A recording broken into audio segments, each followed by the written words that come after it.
जय श्री कृष्ण। दोस्तों, हमारे सनातन धर्म की विशेषता यह है कि यहाँ हर पर्व, हर स्थान और हर परंपरा के पीछे एक गहन आध्यात्मिक रहस्य छिपा हुआ है। जब भी हम गया नगरी का नाम सुनते हैं तो पितरों की मुक्ति का स्मरण अपने आप हो जाता है। लेकिन क्या आप जानते हैं कि यह मोक्षधाम कैसे बना? इसके पीछे छुपी हुई है एक अत्यंत अद्भुत और प्रेरणादायी कथा।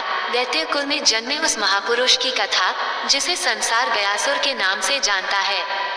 दैत्य कुल का नाम सुनते ही मन में आतंक, पाप और अत्याचार की छवि आती है। लेकिन जिस प्रकार कीचड़ में कमल खिलता है, उसी प्रकार दैत्य वंश ने भी इस सृष्टि को महान भक्त और धर्मात्मा दिए, जैसे प्रहलाद और बलि। इन्हीं भक्तों की श्रेणी में एक और पावन नाम आता है, गया, जिसे गयासुर भी कहा गया। गयासुर का जन्म भले ही दैत्य कुल में हुआ हो, परंतु उसका हृदय जन्म से ही परमात्मा की भक्ति में डूबा रहता था। गयासुर के जन्म के विषय में अनेक मत प्रचलित हैं। सनत कुमार और देवर्षि नारद के वार्तालाप में उल्लेख आता है कि उसकी उत्पत्ति स्वयं ब्रह्मा जी से हुई थी। वहीं दूसरी मान्यता के अनुसार वह महर्षि कश्यप और दिति के वंश से संबंधित था, जो दैत्यों का कुल माना जाता है। चाहे उसका जन्म कहीं से भी हुआ हो, किंतु उसकी आत्मा ईश्वर प्रेम से भरी हुई थी। उसका शरीर अत्यंत विशाल था। भागवत के अनुसार उसका शरीर 125 योजन लंबा और 60 योजन चौड़ा था। गयासुर ने एक बार कठोर तपस्या करने का निश्चय किया। वह कोलाहल पर्वत पर गया और 1000 वर्षों तक शरद ऋतु की भीषण तपस्या करता रहा।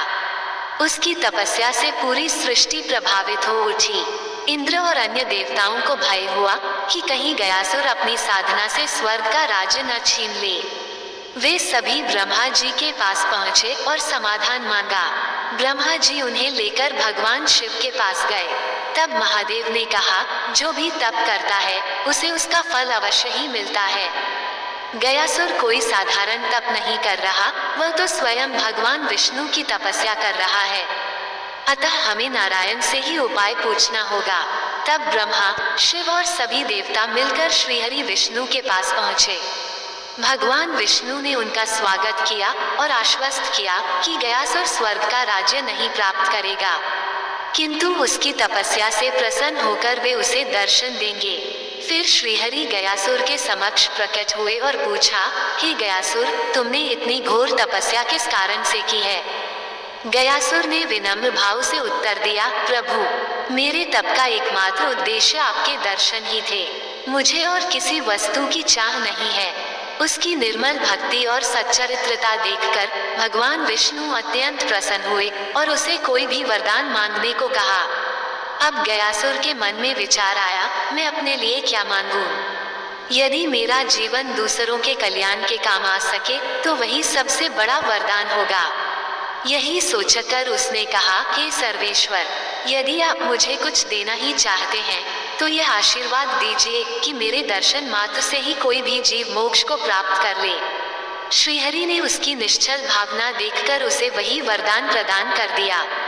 अब स्थिति ऐसी हो गई कि जो भी प्राणी गयासुर को देखता वह तुरंत वैकुंठ चला जाता।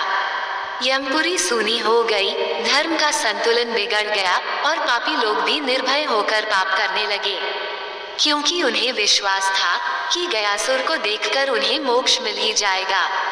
इस प्रकार जो वरदान जीवों के कल्याण के लिए मांगा गया था, वही उनके लिए अभिशाप बन गया। सृष्टि में बड़ी अव्यवस्था फैल गई और देवताओं ने पुनः श्रीहरि की शरण लेकर प्रार्थना की, प्रभु, आपके ही वरदान के कारण ये संकट खड़ा हुआ है, कृपया इसका समाधान कीजिए। अब दैत्य कुल का महान भक्त गयासुर स्वयं जीवों की मुक्ति का साधन बन गया, किंतु उसका यही वरदान सृष्टि के लिए संकट का कारण भी बन बैठा। मोक्ष की प्राप्ति तो स्वयं देवताओं के लिए भी कठिन होती है, किंतु श्रीहरि विष्णु के वरदान के कारण दुष्ट और पापी भी केवल गयासुर के दर्शन मात्र से मोक्ष प्राप्त कर रहे थे। ये देखकर देवता चिंतित हुए और श्रीहरि की शरण में जाकर प्रार्थना का, प्रभु, अब आप हमें इस अव्यवस्था से बचाइए। तब श्रीहरि विष्णु ने ब्रह्मदेव से कहा, हे वेदों के ज्ञाता, आप जगत कल्याण हेतु एक महान यज्ञ का आयोजन कीजिए और उस यज्ञ की भूमि के लिए गयासुर से उसका शरीर मांग लीजिए। इसी प्रकार सृष्टि के भले के लिए गयासुर ने जो वरदान मांगा है, जिससे अब असंतुलन उत्पन्न हो रहा है, उसका समाधान हो सकेगा। ये सुनकर ब्रह्मदेव गयासुर के पास पहुँचे। जब गयासुर ने परमपिता ब्रह्मा को अपने समक्ष देखा तो उन्हें दंडवत प्रणाम करते हुए कहा, हे परमेश्वर, यह मेरा अहोभाग्य है कि आपने मुझे दर्शन दिए। आपके दर्शन के लिए तो देवताओं को भी घोर तप करना पड़ता है, फिर आज ऐसा क्या कारण है कि आप स्वयं मेरे समक्ष उपस्थित हुए हैं? ब्रह्मदेव मुस्कुराकर बोले, हे भक्त श्रेष्ठ, श्रीहरि की इच्छा है कि पृथ्वी पर एक ऐसा यज्ञ संपन्न हो जैसा न तो आज तक हुआ है और न ही भविष्य में कभी होगा। उनकी इच्छा है कि उस यज्ञ का संचालन मैं स्वयं करूं, किंतु इसमें एक बड़ी अड़चन है और उसे केवल तुम ही दूर कर सकते हो। इसी कारण आज मैं तुम्हारे पास आया हूँ। ये सुनकर गयासुर प्रसन्न होकर बोला, हे परमपिता, यह मेरा सौभाग्य है कि आप जैसे सृष्टिकर्ता मुझसे किसी सहायता की अपेक्षा रखते हैं। मैं तो सदैव जगत के कल्याण के लिए तत्पर रहता हूँ। आपने जिस यज्ञ की इच्छा प्रकट की है वह निश्चय ही समस्त संसार को सुख प्रदान करने वाला होगा, अतः उसका आयोजन अवश्य होना चाहिए। किंतु कृपया मुझे बताइए कि उसमें अड़चन क्या है। मैं उस समस्या का निवारण करने का पूरा प्रयास करूंगा। तब ब्रह्मदेव ने गंभीर स्वर में कहा, हे गयासुर, श्रीहरि के अनुसार वह यज्ञ ऐसी भूमि पर होना चाहिए जो इस जगत में सर्वाधिक पवित्र हो। ऐसी भूमि जो न देवताओं, न गंधर्वों, न ही सिद्ध महर्षियों के पास है। ऐसी भूमि जिसके केवल दर्शन मात्र से मनुष्य जन्म मरण के चक्र से मुक्त हो जाए और जिसके पुण्य से जीव सीधे वैकुंठ को प्रस्थान कर सके। मुझे उस यज्ञ के लिए ऐसी भूमि चाहिए। ये सुनकर गयासुर आश्चर्यचकित रह गया और कुछ देर तक मौन होकर सोचने के पश्चात बोला, हे परमपिता, आपने जिस भूमि की आकांक्षा व्यक्त की है वैसी भूमि पाना असंभव है। फिर जब आप जैसे सृष्टिकर्ता भी उसे नहीं खोज पा रहे हैं तो मैं उसे कहां से ढूंढ सकता हूँ। किंतु मुझे स्मरण आता है कि एक ही स्थान ऐसा है जो आपकी सभी शर्तों को पूर्ण कर सकता है और वह है मेरा अपना शरीर।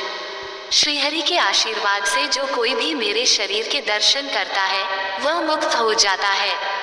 अतः उस यज्ञ की भूमि हेतु मैं अपना शरीर समर्पित करता हूँ। आप निश्चिंत होकर मेरे शरीर पर वह यज्ञ संपन्न करें। गयासुर के त्याग और निस्वार्थ भाव को देखकर ब्रह्मदेव अत्यंत प्रसन्न हुए और बोले, हे गयासुर, तुम वास्तव में भक्तों में श्रेष्ठ हो। अपने शरीर का इस प्रकार दान देना हर किसी के लिए संभव नहीं है। तुम्हारे इस महान त्याग के कारण तुम्हारा नाम महर्षि दधीचि के समान श्रद्धा और आदर से लिया जाएगा। तुम्हारे शरीर पर संपन्न होने वाला ये यज्ञ तीनों लोकों में अद्वितीय होगा। ये कहकर ब्रह्मदेव यज्ञ की तैयारियों हेतु अपने लोक लौट गए। इधर ब्रह्मदेव द्वारा अपने शरीर का दान मांगे जाने के पश्चात गयासुर दक्षिण पश्चिम दिशा में पृथ्वी पर गिर पड़ा। उसके चरण दक्षिण दिशा की ओर और सिर पश्चिम दिशा की ओर कोलाहल पर्वत पर जा टिका। इस प्रकार 125 योजन लंबे और 60 योजन चौड़े गयासुर के विराट शरीर पर ब्रह्मदेव स्वयं यज्ञ करने को विराजमान हुए। जैसे ही यज्ञ आरंभ हुआ, गयासुर का विशाल शरीर हिलने लगा। तब ब्रह्मदेव ने अपने तेज से 40 ऋत्विजों यज्ञ करने वाले पुरोहितों को उत्पन्न किया और उन्हें भी गयासुर के शरीर पर विराजमान होने का आदेश दिया।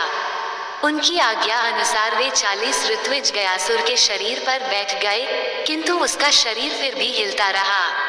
अब ब्रह्मदेव ने सभी देवताओं को गयासुर के शरीर पर विराजमान होने को कहा ताकि उसका शरीर स्थिर हो सके। किंतु सभी देवताओं के बैठने के बाद भी गयासुर का सिर लगातार हिलता रहा। तब ब्रह्मदेव ने धर्मराज से कहा, आपके लोक में जो महान शिला है, जो वास्तव में धर्मव्रता है, उसे लाकर गयासुर के सिर पर रख दीजिए। उनकी आज्ञा के अनुसार धर्मराज ने धर्मपुरी से उस शिला को लाकर गयासुर के सिर पर रखा, किंतु वह धर्मात्मा उस अत्यंत पवित्र शिला के साथ भी हिलता रहा। क्या आप जानते हैं कि धर्मव्रता कौन थी? धर्मराज यमराज की एक धर्मपरायण और तपस्विनी पुत्री थी धर्मव्रता। उसका जीवन पूरी तरह व्रत, नियम, ध्यान और धर्म पालन में बीतता था। वो अपने पिता की तरह ही न्यायप्रिया परंतु साथ ही करुणामयी भी थी। उसने आजीवन ब्रह्मचर्य का पालन किया, घोर तपस्या की और देवताओं की भी प्रिय बन गई। उसका संकल्प था कि वह अपना जीवन केवल धर्म की रक्षा और लोक कल्याण के लिए समर्पित करेगी। आखिर धर्मव्रता का शिला रूप में परिवर्तन कैसे हुआ? धर्मव्रता ने अनेक वर्षों तक कठिन तप किया। उसकी तपस्या इतनी कठोर थी कि उसका शरीर धीरे धीरे स्थिर होने लगा और अंततः वह शिला स्वरूप में परिवर्तित हो गई। देवताओं ने उसे वरदान दिया, हे धर्मव्रता, तुम शिला रूप में रहकर भी संसार का कल्याण करोगी। तुम्हारे ऊपर बैठकर किए जाने वाले किसी भी यज्ञ, पिंडदान और श्राद्ध से समस्त पितरों को तृप्ति और मोक्ष मिलेगा। इस प्रकार धर्मव्रता धर्मशिला या धर्मव्रता शिला कहलाने लगी। तभी से यह शिला प्रेतशिला नाम से प्रसिद्ध हुई। धर्मव्रता शिला केवल एक पत्थर नहीं है, बल्कि धर्म, तपस्या और भक्ति का प्रतीक है, जिसने गयासुर की कथा को पूर्णता दी और गया को पितृमोक्ष धाम बनाया। कथा में आगे बढ़ते हैं। जब धर्मात्मा उस अत्यंत पवित्र शिला के साथ भी हिलता रहा, तब ब्रह्मदेव ने भगवान विष्णु से सहायता मांगी। श्रीहरि ने अपने ही रूप से एक मूर्ति प्रकट की और उसे गयासुर पर रखने को कहा। जब विष्णु रूपी मूर्ति को भी गयासुर पर रखा गया, तब भी उसका हिलना बंद नहीं हुआ। अंततः भगवान विष्णु ने महादेव से सहयोग मांगा। तब महेश्वर ने कहा, हम त्रिदेव यदि स्वयं इस असुर पर स्थित हो जाएं, तभी यह स्थिर हो सकता है। फिर ब्रह्मा अपने 5 रूपों प्रपितामह, पितामह, फल्गुवीश, केदार और कनकेश्वर में गयासुर पर विराजमान हुए। श्रीहरि अपने 3 रूपों जनार्दन, पुंडरीक और गदाधर में वहां विराजे। अंत में भगवान शंकर अपने एक रूप के साथ गयासुर के शरीर पर बैठे। इसके बाद श्रीहरि ने अपनी गदा गयासुर के सिर पर स्थित धर्मव्रता शिला पर रखी और तभी गयासुर स्थिर हो गया। इसी कारण भगवान विष्णु का एक नाम गदाधर भी पड़ा। तब गयासुर ने भावपूर्ण वचन कहे, हे प्रभु, मुझे तो वरदान भी आपसे ही प्राप्त हुआ था। यज्ञ हेतु मैं अपना शरीर पहले ही ब्रह्मदेव को दान में दे चुका हूँ। फिर आप मुझे अपनी गदा से क्यों प्रताड़ित कर रहे हैं? जब मैं अपना सब कुछ त्याग सकता हूँ, तो क्या केवल आपकी आज्ञा पर स्थिर नहीं हो सकता? यदि ब्रह्मदेव या महादेव में से कोई भी मुझे एक बार आज्ञा दे दे, तो मैं स्थिर हो जाऊंगा। उसके ऐसे वचन सुनकर त्रिदेव बड़े प्रसन्न हुए और उसे स्थिर होने की आज्ञा दी। तब गयासुर उनकी आज्ञा का पालन करते हुए स्थिर हो गया। उसकी भक्ति से प्रसन्न होकर त्रिदेवों ने उसे वरदान मांगने को कहा। गयासुर बोला, हे प्रभु, यदि आप मुझ पर प्रसन्न हैं, तो मुझे यह वरदान दीजिए कि जब तक सृष्टि रहे, आप त्रिदेव मेरे ऊपर स्थित रहें। ये तीर्थ मेरे नाम से प्रसिद्ध हो और यहाँ मुझ पर स्थित सभी देवता मूर्ति रूप में सदा विद्यमान रहें। जो कोई भी सच्चे मन से यहाँ पूजा करे, उसे मोक्ष की प्राप्ति हो। तब त्रिदेवों ने उसे ऐसा ही वरदान दिया और तभी से 5 कोस में फैला यह महान तीर्थ गया तीर्थ के नाम से प्रसिद्ध हुआ। इसके अतिरिक्त ब्रह्मदेव ने सभी ऋत्विजों को गया नगर, 55 गांव, कल्प वृक्ष और कामधेनु प्रदान की और आदेश दिया कि वे कभी किसी से कुछ न मांगे। किंतु कालांतर में कुछ ब्राह्मणों ने लोकवश दक्षिणा मांगना प्रारंभ कर दिया। तब ब्रह्मदेव ने उन्हें श्राप दिया और उनका सब कुछ छीन लिया। जब वे ब्राह्मण रोते हुए जीविका का साधन मांगने लगे, तब ब्रह्मदेव ने कहा कि वे गया तीर्थ पर आने वाले यात्रियों के दान से ही जीविका चलाएं। त्रिदेवों सहित गयासुर के सिर पर स्थित धर्मव्रता शिला प्रेत शिला के नाम से प्रसिद्ध हुई। आज भी जो कोई गया तीर्थ में श्रद्धा और आस्था के साथ पूजा करता है, उसे त्रिदेवों सहित सभी देवताओं का आशीर्वाद प्राप्त होता है और मोक्ष की प्राप्ति होती है। दोस्तों, ये थी अद्भुत कथा गयासुर की, जिसने अपने त्याग और भक्ति से गया को पितरों का मोक्षधाम बना दिया। इसी कारण गया महातीर्थ में पिंडदान और श्राद्ध का इतना महत्व है। अब आप हमें बताएं, आपको ये दिव्य कथा कैसी लगी?